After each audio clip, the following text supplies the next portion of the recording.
Hey guys, you're watching Tech Edit. My name is Basil, and if you've been wondering where I've been lately, I've been going through some health stuff, but I didn't figure that out because of how I was feeling. I didn't figure it out because I went and saw a doctor. I figured it out because of a smartwatch. This is the Huawei Watch D2, and it's got a superpower that sets it apart from other smartwatches.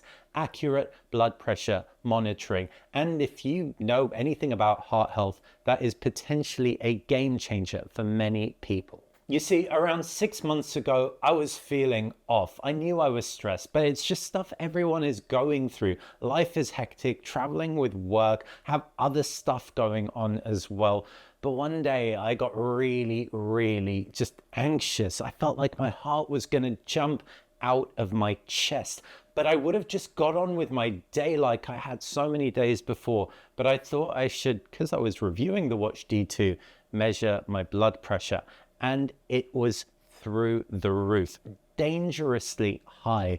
And that is what prompted me to stop, take action, and reassess how I was living my life. And once I realized I had high blood pressure, this wasn't just a passing phase, it was a result of my lifestyle. I was in a position to do something about it. So if you're wondering, why are you reviewing a smartwatch and not a camera phone? You love camera phones as your first review now that you're back. Well, it's because I kind of owe this watch a debt of gratitude. Now let's dive into the review. And this isn't Huawei's first blood pressure monitoring smartwatch. It is the second. The original Huawei Watch D was really good at blood pressure monitoring, but it had a fabric strap that got super stinky when you wore it a lot. So whether you're wearing it to the gym, just out and about for a couple of weeks, the strap absorbed sweat. But this time around, Huawei has made things much more practical and better looking. At first glance, the Huawei Watch D2 resembles an Apple Watch. It's got that rectangular style, there's a chrome-like trim, and it also has a rotating crown and a button on the right-hand side. I'm here for the minimalist design, and I also quite like how thick the strap is. Now, Huawei's done a good job of offsetting how thick the strap is with the design. So it's got a striated central portion. It just looks good. It doesn't look unwieldy, but the strap has an airbag, so it needs to be that thick. Underneath, it inflates, and that's how this thing gets an accurate blood pressure reading. Interestingly, the strap also adds a nice amount of cushioning to it, so it feels quite pillowy against your wrist, so the watch seldom feels too tight. And also, most importantly, the material isn't absorbent, so the watch doesn't smell after you've been using it for a while, but you can still wash the strap, no problem. In the box, you get a black strap, but you can pick up an olive green strap that doesn't have the airbag attached, and also a black one that doesn't as well. So there's a little bit of variation, but this isn't a standardized watch strap fitting because the airbag is pumped up by the watch, and that fitting makes that magic happen. So you can't use your own watch straps with it. The clasp at the base of your wrist is also pretty comfortable and easy to adjust. And generally speaking, I do like the styling of the Huawei Watch D2. It isn't the most elegant watch around, but considering what this thing can do, Huawei has made it look premium and made it feel comfortable as well. The 1.82-inch AMOLED screen looks really good. It's got a resolution of 480 by 408. It's rectangular, it's responsive to the touch as well, easy to see outdoors. So there's very little to complain about here. In fact, I'd go as far as to say the screen's one of the kind of like best things about it because it really brings the design together. It's always on display, also being AMOLED, obviously looks great. There are loads of watch faces to choose from, a few on the watch, and you can download more from the Huawei Health application. I bought this one because I really like the Casio vibe it kind of gives me, but there are plenty of free options as well.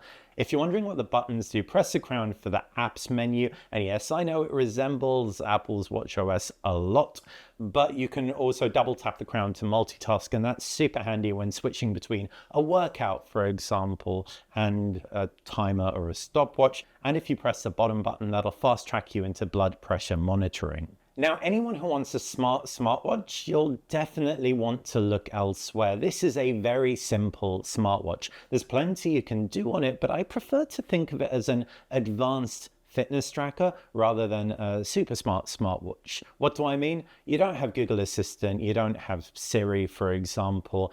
You haven't got third-party apps. There are a few, but they're basically non-existent in terms of their practical use. And so what you see is what you get when you unbox this watch within reason. That's not a bad thing if you're happy with that. It's very, very simple. It integrates with Android and iOS, which is more than can be said of most smartwatches. And also, it still relays notifications. You can control your music. Spotify, for example, I can skip tracks if a track is playing on my phone. I can also load up music onto the watch as well if I want to, but that has to be offline music. You're not going to get the third-party apps on your watch. So if you're a heavy Audible user, for example, and you want to get an offline book on your watch, you're going to want a Wear OS or an Apple Watch device. If, however, you're happy using your phone for the most part and letting your smartwatch control it, then this will be absolutely up to the task. It's also worth giving a shout out to the microphone and speaker on here, nice and clear, provided you haven't got this watch wet, because that could block the speaker and microphone up. What do I mean? I'm doing the washing up, I get a call, I use my nose to just accept the call because I'm wearing gloves, etc. And I'm talking on my wrist. The person on the other line is none the wiser that I'm talking on a watch, and I can hear them nice and clearly. And I use that feature all the time. As far as health and fitness tracking goes, I would see this more as a health tracker than a fitness tracker, but it's perfect for my fitness needs. I'm not a hardcore triathlete or swimmer or anything like that, but I do go to the gym 3 or 4 times a week. And as a result, this thing has plenty of workout modes. What's also really nice is I use a rowing machine. It can broadcast my heart rate to the rowing machine, which smartwatches like the OnePlus Watch 3 and Apple Watch cannot do in the same way. It's super convenient. So if you want a gym watch, this could be really, really great. I also found the GPS to be nice and accurate for runs around the block, long walks, etc. And the heart rate monitor was really great for gym workouts too. A little bit clunkier than a Wear OS watch for swapping between one app and another. So if I'm in a workout and I want to go to my home screen, pressing the home button will end the workout. But what I need to do is double tap the digital crown in order to multitask. You get what I mean. I would like to be able to just go home and swipe through and select a timer, for example, or something like that. So Huawei could reevaluate how it does multitasking when you're in a workout, because I always want to use my timer for timing my planks, etc.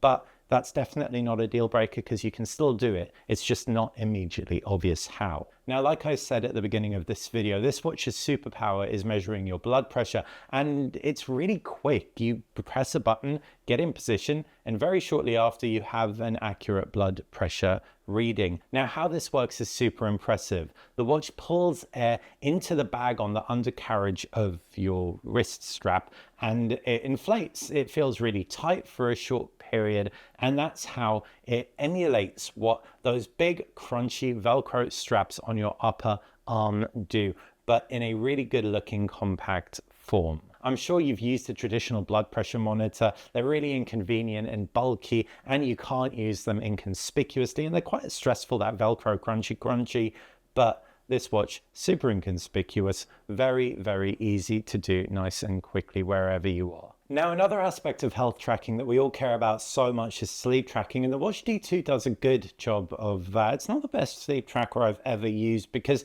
it sometimes misses moments of being awake that I've noticed in the middle of the night, just 1 or 2, but still. Also, it's worth noting, if you're coming from another smartwatch, each brand has totally different sleep scores and can even have different parameters for what constitutes deep sleep, regular sleep, etc., light sleep, REM. So the Huawei watch tends to give you a slightly higher sleep score than many other brands like OnePlus, but a lower sleep score than Samsung by contrast, and it says you've had more deep sleep than most other brands as well. But if you're coming from a Huawei watch, it's relatively consistent. As far as durability goes, the Huawei Watch D2 has IP68 water and dust resistant, which is good, but there's no 580M on here, so you can't take it swimming. I also tended to take mine off for the shower and stuff like that. Reason being, after 3 months of using using it pretty mindlessly, just keeping it on all the time. I got a warning that the valve was blocked and I had to conduct a kind of like air cleaning process. It was really easy to do. A QR code popped up on screen. I scanned it. It gave me an instruction video. So I was able to clean the valve, and then the blood pressure monitor worked really nicely after that. But just in my head now, I know the valve can get blocked and I don't want that to happen, even if it's easy to fix. So I just don't wear it when I'm showering. Now, as with most Huawei watches, battery life is one of the Watch D2's standout features. You can get around 6 days of battery out of it, and that's with blood pressure monitoring throughout the week. I'm not talking about always on active blood pressure monitoring, but I am talking about regular use. And also, I had the always on display active and didn't give me battery anxiety at any point, which is great.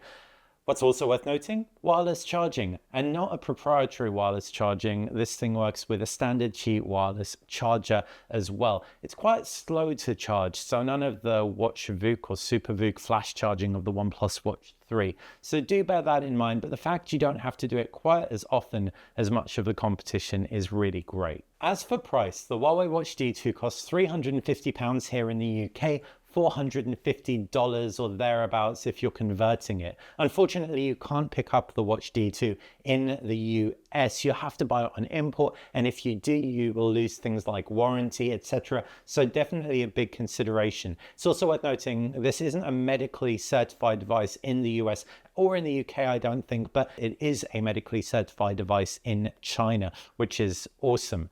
This isn't a smartwatch. It isn't a super triathlete smartwatch that's going to be great for swimming and mountain climbing and all of these kinds of things.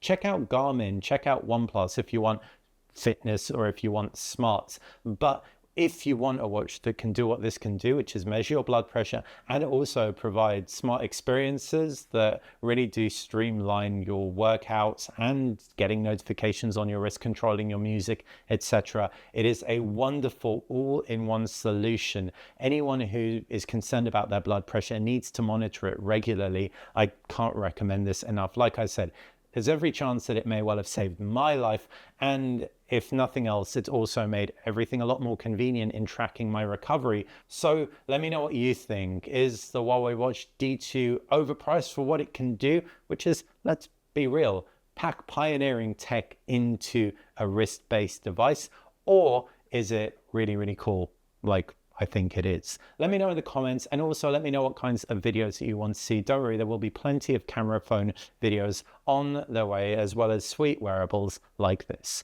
Have a wonderful day, and please do stay healthy.